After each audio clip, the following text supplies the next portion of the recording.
మనకు బలమయున్న దేవునికి ఆనందగానము చేయుడి. యాకోబు దేవుని బట్టి ఉత్సాహధ్వని చేయుడి. కీర్తన ఎత్తుడి, గిలక తప్పెట పట్టుకొనుడి స్వరమండలమును. మనోహరమైన సితారాను వాయించుడి. అమావాస్య నాడు కొమ్మూదుడి, మనము పండుగ ఆచరించు దినమగు.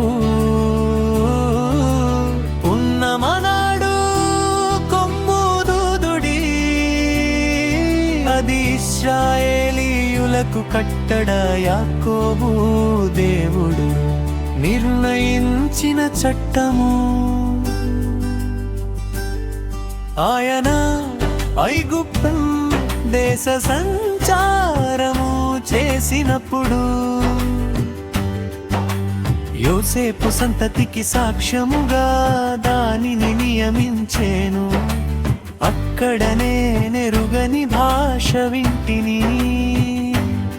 వారి భుజము నుండి నేను బరువును దింపగా వారి చేతులు మోతగంపలనెత్తకుండా విడుదల పొందెను. ఆపత్కాలమునందు నీవు మొర పెట్టగా నేను నిన్ను విడిపించి తిని. ఉరుము దాగు చోటులో నుండి నీకు ఉత్తరమిచ్చి తిని.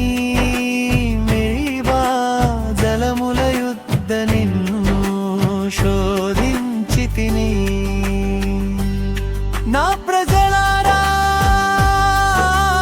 ఇప్పుడి నేను మీకు సంగతి తెలియజేతును. అయ్యో ఇశ్రాయేలు, నీవు మా మాట వినిన ఎడల ఎంత మేలు. అన్యుల దేవతలలో ఒకటియును నీలో ఉండకూడదు. అన్యుల దేవతలలో ఒకదానికి నీవు పూజ చేయకూడదు.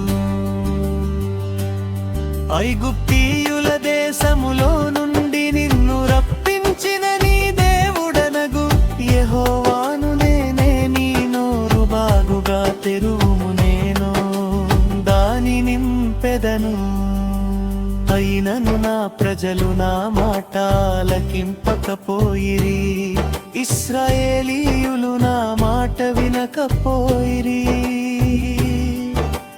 కాబట్టి వారు తమ స్వకీయ ఆలోచనలను బట్టి నడుచుకొనున్నట్లు వారి హృదయ కాఠిన్యమునకు నేను వారినప్పగించి తిని.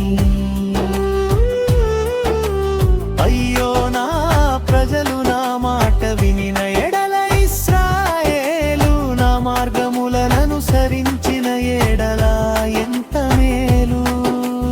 అప్పుడు నేను వేగిరమే వారి శత్రువులను అణగ పుక్కుదును. వారి విరోధులను కొట్టుదును. యెహోవాను ద్వేషించువారు వారికి లొంగుదురు. వారి కాలము శాశ్వతముగా నుండును. అతి శ్రేష్టమైన గోధుమల నన్ను గ్రహించి నేను వారిని పోషించుదును. కొండ తేనెతో నిన్ను తృప్తిపరచుదును.